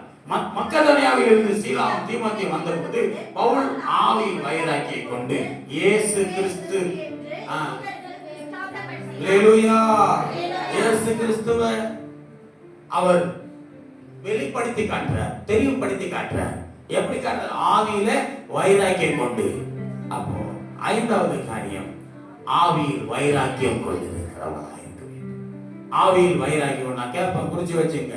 ஆவியில் வைராக்கியம் உள்ள ஆவி, வைராக்கியமா இருக்கணும். பரிசுத்தாவில உனக்குள்ள வைராக்கியம் இருக்கும், கிறிஸ்துவ பற்றின வைராக்கியம். நான் ஒரு கிறிஸ்தவன், இன்னைக்கெல்லாம் என் தலை பிடிச்சிட்டு போது அப்படியே உட்காந்து இன்னொரு டிராக்ஸ் எழுதணும்னு தோணுது. இப்போதே எழுதுவேன், டிராக்ஸ் எழுத போறேன். புதுசா டிராக்ஸ் எழுதி நிறைய பேருக்கு சத்தியம் ஈஸியா விளங்கி கொள்ற மாதிரி, கிறிஸ்து இயேசுக்குள்ள அவர்களை ஈஸியா வழி நடத்துற மாதிரி உட்காந்து எழுதணும். திருப்பத்தாக்கப்பா. அப்போ வைராக்கியம் உள்ள ஆவி. ஏன்னா இன்னைக்கு நிறைய கிறிஸ்தவர்களே, தேவனுடைய பிள்ளைகளே, கர்த்தருக்கு பிரியமில்லாத காரியங்கள் ஓடும் பொழுது வைராக்கியம் வருது. அப்படி இவர்களெல்லாம் என்ன இப்படி இருக்கிறாங்களே, மாற்றிட்டோம். இன்னைக்கு ஊர் ஊரா ஓடி ஒவ்வொரு உறவுகளையா ஒவ்வொரு நண்பர்கள் வீடு வீடா சந்திக்கிறேன், ஜெபம் பண்றேன்னா பெருமைக்கு சொல்ல ஏன் சொல்றேன், அவர்களை கிறிஸ்துவுக்குள்ள பலப்படுத்தி கொண்டிருக்கிறேன். அல்லேலூயா. யார் என்னை ஏற்றுக்கொள்ளுகிறார்களோ அவர்கள் கிறிஸ்துவுக்குள்ள பலப்படுவார்கள். என்னை ஏற்றுக்கொள்ளாதவர்கள் கிறிஸ்துவுக்குள்ள பலப்பட முடியாது. அவர்கள் கிறிஸ்துவுக்கு வெளியே நிற்கிறவர்களாக இருப்பார்கள். கிறிஸ்துவுக்குள் பலப்படுகிறவர்கள். நல்ல கவனிங்க, ஆவியில் வைராக்கியம் கொண்டிருக்க வேண்டும். 6வது காரியம், அப்போஸ்தலர் 17, 16, அப்போஸ்தலர் 18, 25 2 வசனங்களை வாசிப்போம். இதுல ஒரு 2 காரியங்களை கற்றுக்கொள்கிறோம். அப்போஸ்தலர் 17, 16 16ஆம் வசனம், 16 வாசிங்க. அதுதான் வாசிக்கணும். அத்தனை பட்டணத்தில் பவுல் அவர்களுக்காக காத்துக் கொண்டிருக்கையில் 18, 25 பா. அவன் கர்த்தருடைய மார்க்கத்திலே உபதேசிக்கப்பட்டு, அவர் கர்த்தருடைய மார்க்கத்தில் உபதேசிக்கப்பட்டு யோவான் கொடுத்த தானத்தை மாத்திரம் அறிந்தவனாய் இருந்து ஆவியில் அனலுள்ளவனாய் கர்த்தருக்கு அடுத்தவைகளை திட்டமாய் போதகம் பண்ணி கொண்டு வந்தான். அல்லேலூயா. நல்ல கவனிங்க. அவர் கர்த்தருடைய மார்க்கத்திலே உபதேசிக்கப்பட்டு, மதத்துல எல்லாம் பைபிள் சொல்லாது. ஏன்னா நம்ம மதத்தை பரப்புறவங்க இல்லை. அவன் முட்டா பசங்க சொல்லி இருக்கிறான், இவங்க மதத்தை பரப்புறாங்க. நாங்க மதத்தை பரப்பலடா, உனக்கு தாண்டா மதம், நீ தாண்டா மதத்தை பரப்புற. மதம்னா வெறி, நாங்க மார்க்கத்தை பரப்புறோம். மார்க்கம்னா வழி, நல்ல வழியை காட்டுகிறவர்கள். இதோ கர்த்தருடைய மார்க்கத்திலே உபதேசிக்கப்பட்டு, கர்த்தருடைய வழியிலே அவர்கள் போதிக்கப்பட்டு, யோவான் கொடுத்த ஸ்நானத்தை மாத்திரம், யோவான் கொடுத்த ஸ்நானம், யோவான் ஸ்நானம் தெரியுமா? ஜான் தி பேப்டிஸ்ட் பைபிள்ல அவர் கொடுத்த ஸ்நானத்தை மாத்திரம் அறிந்தவனாயிருந்து, இது ஒண்ணுதான் எனக்கு தெரியும், முழுக்க ஞானஸ்தானம், பிதா குமாரன் பரிசுத்தாவினாலே நான் முழுக்க ஞானஸ்தானம் எடுத்துட்டப்பா, அதுதான். அதை மாத்திரம் அறிந்தவனாய் வேற ஒன்றே எனக்கு தேவையில்லை. பைபிளுக்கு புறம்பானது எனக்கு தேவையில்லை. இன்னைக்கு காலையில நேற்று நைட்டா தெரியல, வேதத்துல சில ஒரு என்னுடைய சமூக வலைதளத்தில் ஒரு நியூஸ் வந்து ஒரு காரியத்தை பார்த்தேன். ஒரு பெரிய தேவ ஒரு கிறிஸ்தவத்தில் இருக்கிற ஒரு பெரிய ஒரு போதகர், அவர் செய்த காரியங்களை செய்தார், அரசியலுக்கு உட்பட்ட காரியங்கள்ல. அப்போ நான் நினைச்சேன், நீங்க ஒண்ணு ஊழியம் செய்ய வந்துக்கிறீங்களா, அரசியல் பண்ண வந்துக்கிறீங்களா? நான் என்ன கேட்கிறேன், ஆண்டவர் வேதத்துக்கு புறம்பானது அரசியல். இந்த வேதத்துக்கு புறம்பானதை செய்வதற்கு நீ ஊழியக்காரனா ஏன் வந்துட்டு இருக்கிறாய்? நீ ஏன் 1000 போர்வையை போர்த்தி கொண்டு அரசியலில் இருக்கிறாய்? நான் கேட்டேன். ஒண்ணு அனலாயிரு குளிராயிரு. ரெண்டு நிலையில இருக்கக்கூடாது. ஒண்ணு ஊழியக்காரனாயிரு, இல்ல அரசியல்வாதியா போயிடு. ஊழியக்காரனாவும் இருப்பாராம், மத போதகராகவும் இருப்பாராம், ஒரு கிறிஸ்தவ போதகராகவும் இருப்பாராம். ஆனா அரசியல்வாதிகள் அரசியல் எம்எல்ஏவும் இருப்பார். ஏன் ஆண்டவர் ஏற்றுக்கொள்வாரா?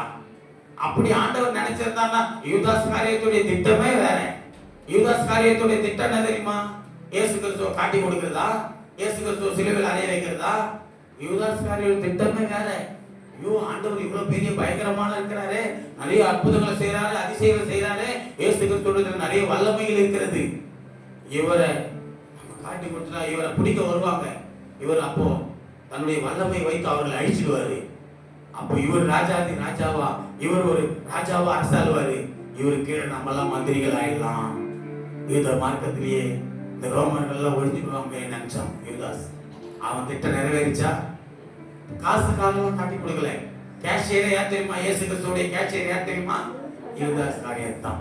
பணப்பையே கையில வச்சுக்கிறவங்க 10 காசு ஆசைப்படுவானா? என்னையா அவன் திட்டம் வேற. அதனால தான் நான் சொன்னேன், உடனே கமாண்ட் போட்டேன், ஒண்ணு ஊழியக்காரன் ஆயிரு, இல்ல அரசியல்வாதியா போயிடு. ஏதாவது ஒண்ணுல நின்று ஊழியக்காரன் போர்வை வச்சு நிக்காது. தேவனுடைய பிள்ளைகளே, ஏன் சொல்கிறேன்னு சொன்னா, இதோ யோவான் கொடுத்த ஸ்நானத்தை மாத்திரம் அறிந்தவனாய் இருந்து ஆவியில் அனல் உள்ளவனாய் கர்த்தருக்கு அடுத்தவைகளை திட்டமாய் போதகம் பண்ணி கொண்டுள்ளார். கர்த்தருக்கு அடுத்தவைகள், கிறிஸ்துவுக்கு பிரியமில்லாததெல்லாம், கிறிஸ்துவுக்கு புறம்பானதெல்லாம் செய்யக்கூடாதுன்னு போதனை பண்ற தயாராக. அதான் அங்க பவுலப்போஸ்தலன் சொல்றாரு. அதுல எப்படி இருக்கான்? முதல்ல விக்கிரகம் குறித்த காரியத்திலும் கிறிஸ்தவர்கள் தேவனுக்கு பிரியமா ஓடுற காரியத்துல ஆவியில வைராக்கியம் கொண்டிருந்தாரு. கிறிஸ்துவ போதிக்கிறதுல வைராக்கியம். இப்போ கிறிஸ்துவுக்கு அடுத்தவைகளை திட்டமாய் பேசுகிறதுல அனல் உள்ளவரா இருக்கிறார். ஆவியில் அனல் கொண்டு, ஆவியின் சிந்தை, அனல் உள்ள ஒரு ஆவி, பரிசுத்த ஆவி. அனலாயிருக்கணும் கிறிஸ்து இயேசுக்குள்ள. ஆவியில அனலாயிருங்கள் என்றுதான் பைபிள் சொல்லுகிறது நமக்கு. அந்த ஆவியிலே அவர் அனலாயிருந்தார். எதை அனலாக்கிறார்? கிறிஸ்துவுக்கு புறம்பான காரியம், கிறிஸ்துவுக்கு அடுத்தவைகள், கர்த்தருக்கு அடுத்தவைகள். அதை இப்படி சொல்லுவாங்கல்ல, தனக்கு அடுத்த தனக்கு என்ன சொல்லுவாங்க, தனக்கடாத வழக்கில நமக்கு தேவையில்லாத காரியத்தில் நம்ம மூக்கு நுழைக்கிற மாதிரி தலையிடுறது போல, தனக்கடாததுல தலையிடாதபடி, தனக்கு அடுத்த காரியங்களை தலையிடாதபடி சொல்லுவாங்க. அதுதான் சொல்றாரு, கிறிஸ்துவுக்கு அடுத்தவைகள், கிறிஸ்துவுக்கு புறம்பானவைகள், கிறிஸ்து விரும்பாதவைகள், கிறிஸ்தவத்துக்கு புறம்பான காரியங்களை நான் போதிக்கிறதிலே திட்டமாயிருக்க அனலாயிருக்கிறேன். அல்லேலூயா, அனலாயிருங்கள். அடுத்து 1 யோவான் கடைசியா 4ஆம் அதிகாரம் 13ஆம் வசனம் சொல்லுது. 8வது காரியம், 8 காரியங்கள் சொல்றான். ஆவியில அவர் தம்முடைய ஆவியில் நமக்கு தந்தருளினாலே நாம் அவரிலும், அல்லேலூயா, நிலைத்திருக்கிற ஒரு ஆவி. கடைசியா ஆவியில நிலைத்திருக்கிறது. அவர் தம்முடைய ஆவியில் நமக்கு தந்தருளினாலே, அவருடைய ஆவி, அதான் பரிசுத்த ஆவி நமக்கு தந்திருக்கிறார். அந்த ஆவியிலும் தந்தருளினாலே நாம் அவரிலும் அவர் நம்மிலும் நிலைத்திருக்கிறதை அறிந்திருக்கிறோம். யாருக்குள்ளெல்லாம் பரிசுத்த ஆவியானவர் இருக்கிறாரோ, அவருக்குள்ள யாரெல்லாம் அவருக்குள்ள இருக்கிறாங்களோ அவங்க கிறிஸ்துவுக்குள்ள நிலைத்திருப்பாங்க. கிறிஸ்துவும் அவருக்குள்ள நிலைத்திருப்பாங்க. அதனால என்னுடைய ஆவி இல்லாதவன் என்னுடைய அல்லன்னு சொல்லிட்டார் இயேசு கிறிஸ்துவே சொன்னார். அப்போ அவருடைய ஆவி யாருக்குள்ள வாசமா இருக்கிறதோ, நான் எங்க போனாலும் கிறிஸ்தவர்களை சில நேரங்களில் சில இடங்கள்ல கடிந்து கொள்ளுவேன். கூட்டங்கள்லாம் போறேன், சில இடங்கள் ஊழியக்காரர்களே சொல்லுவேன், ஏன் அப்படி இருக்கீங்க, ஆண்டவருக்கு பொறுமையா சண்டை போடுறான். ஊழியத்துல கூட்டத்துல போயிட்டு சாப்பாடு வாங்குறதுல சண்டை போட்டுக்கலாம் ஊழியக்காரன். ஒரு விசுவாசிகள் ஒரு ஒழுக்கமா போவாங்க, ஒழுங்கினமான காரியங்கள், ஒரு ஒழுக்கமா நின்று அந்த சாப்பாடு வாங்குறதுல கூட முட்டி மோதி அடிச்சு ஒருத்தர் தள்ளி கோபப்பட்டு, என்னையா கிறிஸ்தவர்கள் தேவனுடைய பிள்ளைகள் ஒழுக்கமான காரியங்கள் இல்லை, நல்லொழுக்கமுடையவர்களாய் இன்றைக்கு எத்தனை பேருடைய வாழ்க்கையில ஆவியில் நிலைத்திருக்கிற ஒரு அனுபவம். கிறிஸ்து அந்த ஆவி நிலைத்திருந்தால் நாம் கிறிஸ்துவுக்குள்ள நிலைத்திருப்போம். கிறிஸ்துவும் நமக்குள்ள நிலைத்திருப்பார். பரிசுத்த ஆவி யாருக்குள்ளெல்லாம் இருக்கிறதோ அவருக்குள்ள யார் நிலைத்திருப்பார்? கிறிஸ்து நிலைத்திருக்கிறார். கிறிஸ்து உள்ள நிலைத்திருந்தார்னா நாம கனி கொடுக்கிறவர்களா இருப்போம். கிறிஸ்து நமக்குள்ள இருந்தார்னா நம்முடைய வாழ்க்கை வெளிச்சமா பிரைட்டா இருக்கும். அல்லேலூயா. அப்போ இன்னைக்கு செய்தியின் தலைப்பின்படி ஆவியின் சிந்தை. ஆவியின் சிந்தை நமக்கு ஜீவனும் சமாதானத்தையும் கொடுக்கிறது. அது தேவ சமாதானம் ஜீவனை பாதுகாக்குது. மாம்ச சிந்தை மரணத்துக்குள்ள கொண்டு போயிடுது. அதனால இனி ஒரு நாளும் மாம்ச சிந்தைக்குள்ள நாம இருக்கக்கூடாது கிறிஸ்தவர்கள். ஆவி மாம்சம் சொல்லுதா கர்த்தருக்கு பிரியமில்லாத இடத்துக்கு போக சொல்லுதா, உடனே ஜெயமெடு, ஜெயிச்சிடு, உயிர் தெழுந்த இயேசு கிறிஸ்துவை வச்சுக்கோ. ஆண்டவர் சொல்லியிருக்கிறார், இது தேவனுடைய பிரியமில்லாத செயல். இயேசு கிறிஸ்து நாமத்துல பொல்லாத சிந்தனை வெளியே போ. இயேசு கிறிஸ்து நாமத்துல பொல்லாத ஆவியை வெளியே போ. மாம்ச சிந்தையை வெளியே போ. ஆவியின் சிந்தை மாம்சத்தை ஜெயிக்கிற சிந்தையா இருக்கும். அல்லேலூயா. அப்போ ஆவியின் சிந்தை உன்னை பாதுகாக்கும்.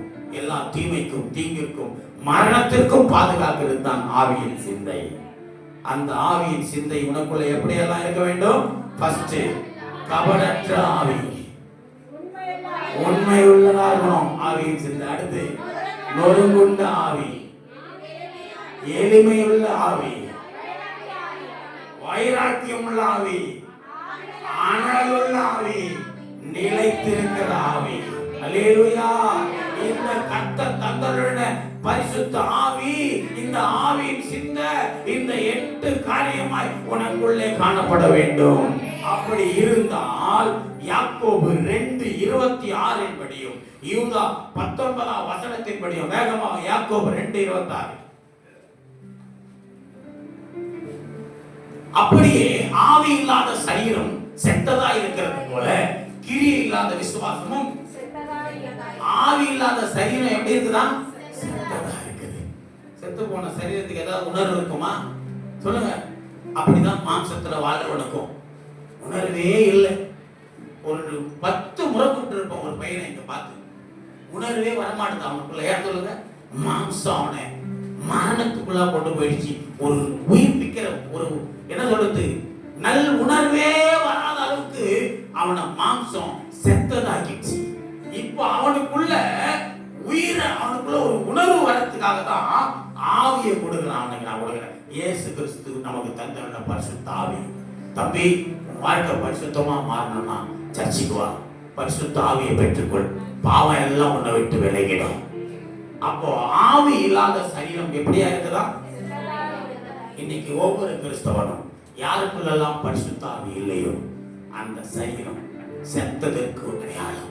விசுவாசம் இல்லாத கிரியை எப்படி செத்ததா இருக்குதோ, இப்ப விசுவாசம் கிரியை சொல்றால, விசுவாசிக்கிறாம இப்ப ஒரு காரியத்துக்காக ஜெபம் பண்றோம், இந்த காரியம் நடக்கணும்னு சொல்லி ஒரு ஆசீர்வாதத்துக்காக ஜெபம் பண்றேன். ஜெபம் பண்ணிட்டு அந்த ஜெபத்துல ஒரு நம்பிக்கை இல்லாம விசுவாசம் இல்லாம நடக்குமா? அது போலதான் கிரியை இல்லாத விசுவாசம் நடக்காது.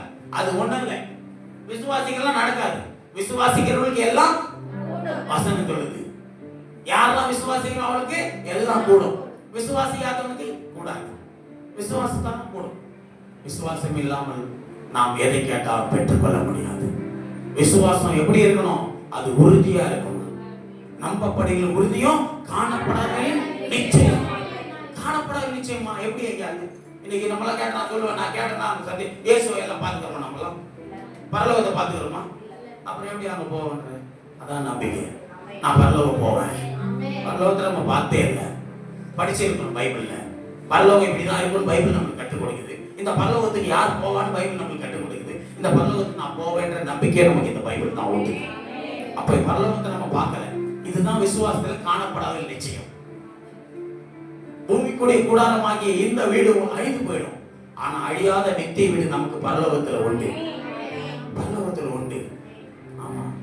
அப்படி சொன்ன ஒருத்தர் கேட்கலாம், பாஸ்டர் அங்க ஸ்கொயர் ஃபீட் எவ்வளவு இருக்கும் சொல்லுங்க, வாங்கி போடுது.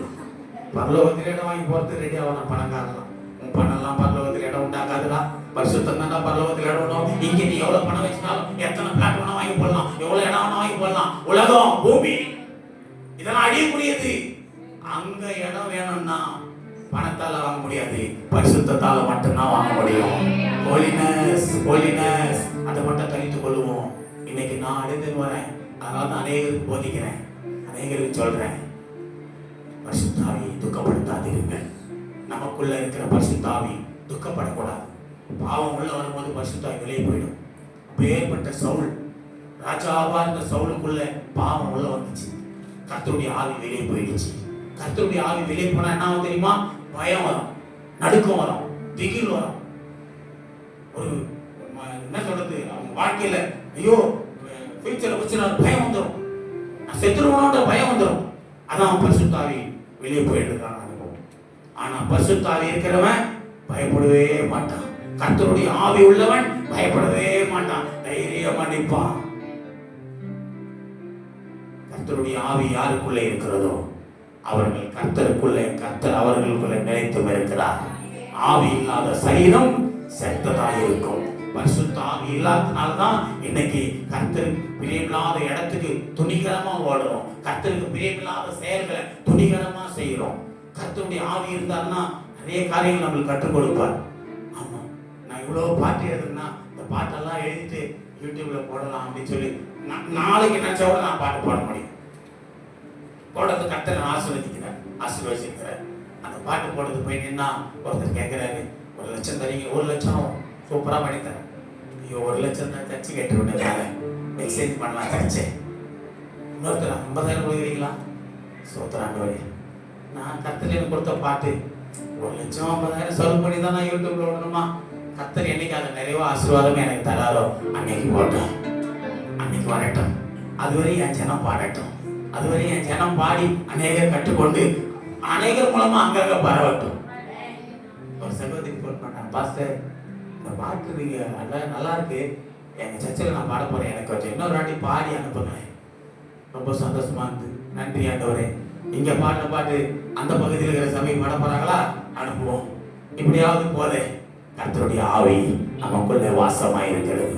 அது வீண் செலவுகளை, ஆடம்பர செலவுகளை, வீண் புகழ்ச்சி எல்லாம் யோசிக்காது, வீண் புகழ்ச்சி எல்லாம் யோசிக்காது. ஆடம்பர செலவுகள் இன்னைக்கு கர்த்தருடைய பிள்ளைங்க எல்லாத்திலையும் ஞானமாய் நடக்கும் பொழுது தேவையானது மட்டும்தான், அதுதான் நல்ல பங்கு. தேவையில்லாதெல்லாம் நம்ம செய்யும் பொழுது இருக்கிற ஆசீர்வாதமும் போயிடும். கடன்ல நிற்போம், அப்புறம் யோசிப்போம், ரொம்ப செலவு பண்ணிட்டோமோ, ரொம்ப நிறைய ஆடம்பரம் பண்ணிட்டோமோ. ஆண்டவர் ஆடம்பரத்தை விரும்பல, உனக்குள்ள ஒரு அலங்காரத்தை விரும்புறார். அதுவே பரிசுத்த அலங்காரம். பல அலங்காரம் பண்ணி நீ நின்று செய்யறத விட பரிசுத்த அலங்காரமா நின்று பாரு, நீ தான் பிரதிபலிப்ப. சிம்பிளா இருந்தாலும் அது எப்படி இருக்குமா சொல்லுவாங்க, சீப் அண்ட் பெஸ்ட். அது மாதிரி நீ சாதாரணமா பண்ணாலும் அதை தேவன் அசாதாரணமாய் காண்பித்து தருவார். எல்லாம் பார்ப்பாங்க, நல்லா பண்ணீங்க, பிரமாண்டமா இருந்தது, நல்லா சூப்பரா பண்ணீங்க. என் பையனுக்கு அப்படிதான் கல்யாணம் பண்ணேன், அது நாங்க சிம்பிளா தான் பண்ணோம். ஆனா எல்லாரும் சொல்றவங்க சொல்லுவாங்க, ஐயா கிராண்ட் ஐயா, பயங்கரம் ஐயா பாருங்க. எனக்கு ஒரு ஆச்சரியம்னா உண்மையா ஆண்டவர் அப்படி பிரதிபலிக்க பண்ணாரு. எனக்கு அவ்வளவு ஒரு சந்தோஷம். அதை நடத்துறாரு. ஏன் சொல்றேன்னா, ஆவியிலே நாம் அனலா இருந்து வைராக்கியமா இருந்து தேவையானவைகள்ல நாம் செயல்படும் பொழுது வசனம் சொல்லுது, ஆவியின் சிந்தை உள்ளவர்களாய். ஆவியின் சிந்தை ஜீவனும் சமாதானம். உன் ஜீவனை பாதுகாத்து தேவ சமாதானக்குள்ள நடத்தும். ஆகவே இன்றைக்கு சொன்ன 8 காரியங்களை குறித்து வைத்துக் கொள்ளுங்கள். இந்த 8 ஆவிகள், பரிசுத்த ஆவியிலே 8 காரியம் சொன்னேன். இந்த 8 காரியங்களும் மறந்து போகாமல் குறித்து வைத்துக் கொள்ளுங்கள். கடைசியா ஒரு வசனம் சொன்ன போடலையே, யூதா 19 மட்டும் சொன்னேன். அதை போடுங்க. யார் இவங்க? பிரிந்து போகிறவர்களும். யூதா 19ஆம் வசனம் 1, அது ஒரு அதிகாரம் தான் இருக்கு, அதான் 19 சொன்னேன். வாசிங்க சகோதரி. இவர்கள் பிரிந்து போகிறவர்களும் ஜென்ம சுபாவத்தாலும் ஆவி இல்லாதவர்களும் ஆமே. யார் தெரியுமா இவங்கலாம்? யார் சொல்றேன்? உணர்வு இல்லாதவன், செத்த சரீரம் உள்ளவன், ஆவி இல்லாதவனுக்கு சொல்ற பாருங்க. ஆவி இல்லாதவங்க, பரிசுத்த ஆவி இல்லாதவங்க எப்படி இருப்பாங்களா? இவர்கள் பிரிந்து போகிறவர்களும் ஜென்ம சுபாவத்தாலும் ஆவி இல்லாதவர்களும் ஆமே. மேல வாசிங்க, மேல் வாசனம் கீழ் வாசனம். கடைசி காலத்திலே தங்கள் துன்மார்க்கமான இச்சைகளின்படி நடக்கிற தோன்றுவார்கள் என்று கடைசி காலங்களில் பாத்தீங்கன்னா எப்படி தோன்றாங்க பாருங்க. துன்மார்க்கமான இச்சைகளின்படி நடக்கிற பரியாசக்காரர், தங்கள் இச்சைகளின்படி மாம்சத்தின்படி இப்படி நடக்கிறாங்க. அதுக்கு அடுத்த கீழ் வசனம் 20ஆம் வசனம் வாசிப்பா. நீங்களோ பிரியமானவர்களே உங்கள் மகா பரிசுத்தமான உங்கள் மகா பரிசுத்தமான விசுவாசத்தின் மேல் உறுதிப்படுத்திக் கொண்டு பரிசுத்த ஆவிக்குள்ள என்ன பண்ணி ஜெபம் பண்ணி பரிசுத்த ஆவிக்குள்ள ஜெபம் பண்ணி கீழே அப்படியே வாசிங்க தேவனுடைய அன்பிலே உங்களை காத்துக்கொண்டு நித்திய ஜீவனுக்கு ஏதுவாக நம்முடைய கர்த்தராகிய இயேசு கிறிஸ்துவினுடைய இரக்கத்தை பெற்றுக்கொள்ளியா. அவர் இரக்கத்தில் ஐஸ்வர்யம் உள்ளவர், அவர் இரக்கமுள்ள தகப்பன். அவருடைய இரக்கம் உனக்கு இருந்துச்சுன்னா எல்லா இடத்துல நீ உயர்த்தப்பட்டு கொண்டே இருப்ப. இதுதான் ஆவி உடையவர்கள். ஆவி இல்லாதவர்கள் தான் 18ஆம் வசனத்துல மேல பார்த்தோம். கர்த்தருடைய ஆவி இல்லாதவங்க எப்படி இருப்பாங்களா? துன்மார்க்கமான இச்சையின்படி நடக்கிற பரியாசக்காரர்கள் தோன்றுவார்கள் என்று உங்களுக்கு சொன்னார்களே. கீழே 19ஆம் வசனம் பாருங்க. இவர்கள் எப்படி இருப்பாங்களா? பிரிந்து போவாங்க. கர்த்தருடைய ஆவி ஒருமனப்பட்டு இருக்கும், பரிசுத்த வாழ்க்கையில் ஒருமனப்படுத்தும். ஆனா இவங்க என்ன பண்ணுவாங்க? பிரிந்து போவாங்க, ஜென்ம சுபாவத்தால மாறுவாங்க. ஜென்ம சுபாவம். நான் அதெல்லாம் தான் என் சொந்த ஜெபம் பண்ண கூப்பிட்டு ஐயா என்ன சொல்லுவேன், அக்கா அண்ணா நம்மலாம் 4 தலைமுறை 5 தலைமுறை ஆயிட்டோம். நம்மலாம் பாவம் செஞ்சு ஜென்ம சுபாவத்துல அப்பாவுடைய பாவம், நம்ம தாத்தா முன்னோர்களுடைய சுபாவம்லாம் நமக்குள்ள இருக்குது. முன்னோருடைய ஜென்ம பாவமும் ஜென்ம சுபாவமும் ரத்த சுபாவம். ரத்த சுபாவம் தெரியுமா? ஜீன்னுவாங்களே, கேள்விப்பட்டிருக்கீங்களா? என்ன ஜீனு? ரத்தம். ஐயோ அவங்க அப்பா மாதிரியே செய்யறான்பா, இவன் அவங்க அப்பா மாதிரியே பேசுறான்பா. ரத்த சுபாவம். அவங்க அப்பா பண்ணதெல்லாம் பண்றான். நான் சொன்னேன், ஆண்டவரே நான் பண்ணதெல்லாம் என் பிள்ளை பண்ணக்கூடாது. அவன் உங்க ஆவி உடையவனா இருக்கணும், என் ரத்தம் உள்ளவனா இருக்கக்கூடாது. உங்க ரத்தத்தால கழுவி உங்க ரத்தம் உடையவனாய். அவருடைய ரத்தம் துன்மார்க்கமா போக வைக்காது, பிரிந்து போக வைக்காது, ஜென்ம சுபாவத்துக்குள்ள நடத்தாது. அது பரிசுத்த வாழ்க்கைக்குள்ள நடத்துகிற ரத்தம். அப்போ ஆவி இல்லாதவர்கள் பிரிந்து போவார்கள், ஜென்ம சுபாவத்திலே வாழ்வார்கள், ரத்த சுபாவத்திலே வாழ்வார்கள். அவர்கள் யாராம்? ஆவி இல்லாதவர்கள். யாருக்குள்ள ஆவி இருக்கிறதோ அவர்கள் கர்த்தருடைய இரக்கத்தை பெறுவதற்கு காத்திருப்பார்கள். அப்படியே எழுந்து நின்று தேவ சமூகத்திலே, ஆண்டவரே ஆவியின் சிந்தை ஜீவனும் சமாதானமாய் இருக்கிறது. ஆவியின் சிந்தை எல்லாம் கேட்கலாமா? ஆண்டவரே அவர் அசைவாடணும், எனக்குள்ள பரிசுத்த ஆவியானவர் என்ன ஆளுகை செய்யணும். உங்க வார்த்தைகளுக்காக நன்றி அப்பா.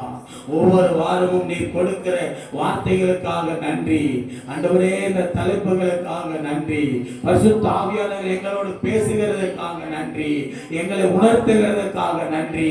கடைசி காலத்தில் நிற்கிறோம். இயேசு வரப்போறார், இயேசு வரப்போகிறார், இயேசு வரப்போகிறார். அவருடைய வருகைக்கு நான் ஆயத்தமாக வேண்டும், நான் ஆயத்தமாக வேண்டும். கைவிடப்படக்கூடாது ஆண்டவரே, கைவிடப்பட்டவர்களாய் இருக்கக்கூடாது.